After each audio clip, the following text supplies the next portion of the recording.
So when you read a screenplay, you'll often see words in all caps, and it doesn't always mean that the character is shouting. In this video, we'll go over what needs to be capitalized in your screenplay and why.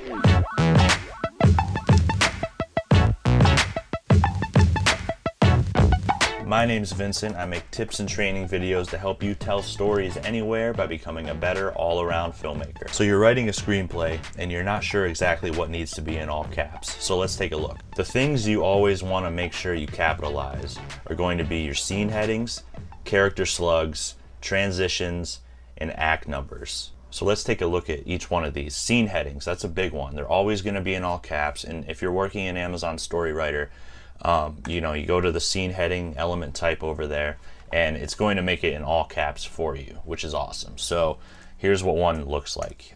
Interior, courtroom, day. Just like that. All caps. It starts the scene. You could also obviously have, exterior, baseball field, night. It's just always going to be in all caps.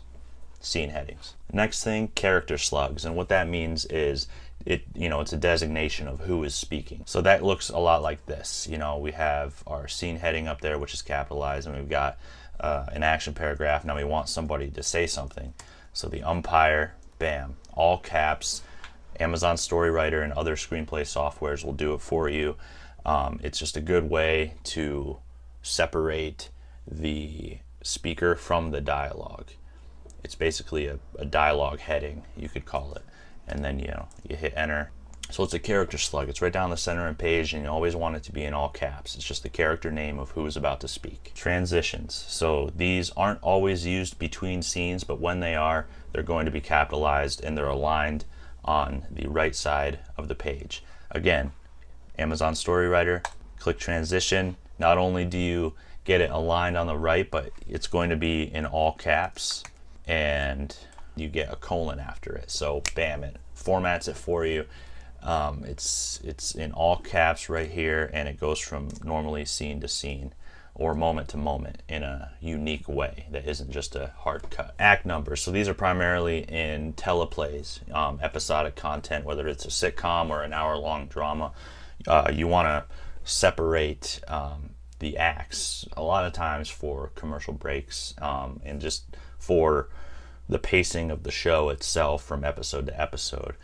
If you go here, act start gives you a kind of center right alignment, and you want to go act 1. Boom. That's going to be in all caps. Mostly you capitalize things that you want to stand out, and especially when it's almost like organizing the script. So scene header, it's a way to label the scene essentially, and a character name, it's labeling who's this line belongs to. Transition, it's from scene to scene. So it's all this stuff's for the reader to figure out who's saying what, where are we, how are we going from scene to scene, and then of course when does act 1 begin? Right here. It's in all caps, like look right here. Act end, end act 1. We'll dive into teleplays at some point later on, but this, again, all caps, act 1, end act 1, when you begin and end acts. Those are the, hey, look at how I'm organizing my script, things that you capitalize. But where it really kind of gets tricky of what to capitalize and what not to is within action paragraphs. Character names when they're first introduced, dialogue distinctions like voiceover or off-screen, and influential sounds. Okay, so let's go through each one of these. So character names when introduced. We really want to limit these to speaking roles mostly, or roles of significant influence to the story. So there might be a character where, like Silent Bob, like his whole thing is that he's silent, but he has such a big impact into the story. Or, there's just maybe a mute character, just characters that inherently don't speak within your script, yet they have a big role. You want to capitalize them. Okay, so it's not just for speaking roles, but it's for characters that we need to care about. So the first time you see them, introduce them into your screenplay, you want to capitalize their name, and then normally you follow it with a very brief description. Gloves and bats litter the bench as Johnny shortstop out at the field. Okay, so now we have Johnny shortstop. That's our character that we just introduced, and we can, you know, we'll say he's the main character, even if he isn't, even if he's just a minor character.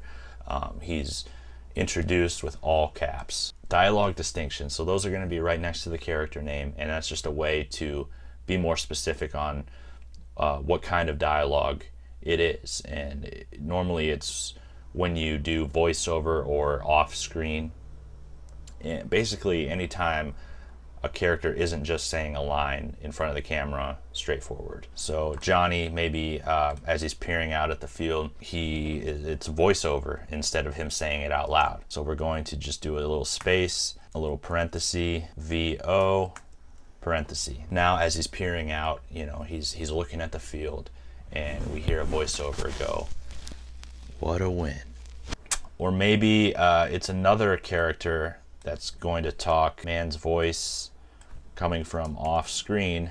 It's somebody else's voice as Johnny's peering out of the field, and we don't see this character. He's off screen, OS. Dialogue distinction, when you want to do voiceover off screen, it could be somebody on the phone. You hear them off screen within the phone. Right next to the character name, all caps. So now influential sounds within action paragraphs need to be capitalized. That's anything you hear that influences the story. Practices out loud. So as Coach and Johnny have this dramatic moment where they're looking out at the field, we hear an organ start playing, and it's the organist, which we did not capitalize here. Because he's not necessarily influential, but the sound of his organ is to this scene, okay? It's going to sort of interrupt their dramatic moment with da-da-da-da-da-da or something crazy that just is jarring and that they end up reacting to. Again, you know, it's a sound. It could be gunshots, sound from the distance, footsteps, creep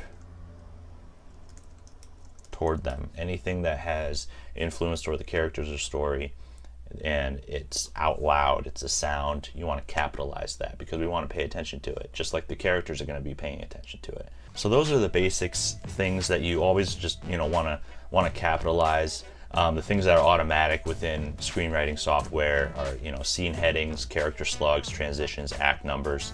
But then within action paragraphs that you need to do yourself as the writer, you know, you want to capitalize character names when they're first introduced. You want to make sure you throw in the dialogue distinctions right next to the character slugs so they are capitalized. And influential sounds, like I said, you know, any sound that is important to the story or the character that we're supposed to hear as the reader picturing the movie and as the audience watching the movie. I hope this screenwriting tip was helpful, and thank you so much for watching. Please leave a comment in all caps if you want. That's legal. Let me know what screenplay formatting or storytelling issues you guys are running into. Or, you know, if you just want to tell me about your scripts, I'd love to hear from you. Go ahead and throw a thumbs up on this video if you liked it, or share it, and subscribe for more screenwriting tips coming very soon. So thank you so much. And of course, keep on writing.